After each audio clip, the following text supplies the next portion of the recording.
Амарсан намайг гэхөө гүйгүүд бидний танд хоёр түүх уншаад ирвэгэш.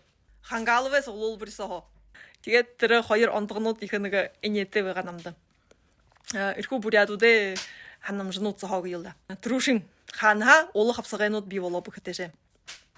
Бурхан энэд хэймнэ гэж байгаа. Тэгээд газар гоёор жигдэ болгоош, тэгш болгоош байгаа. Тэгэхдээ шүтгэр тэр муханаатай нэг газрын хобитер ингэшгэд байгаа хоргодуулж. Тэгээд бурхан ажлаад уухад харахад хадах хавсагынууд байж байгаа. Тэгээд шүтгэрхэн хорва. Энэ шихээгүү шин шиний ажилгүү гэж. Тэгтээ шин шүтгэр би таантас юулж нэнихэ бүгөө.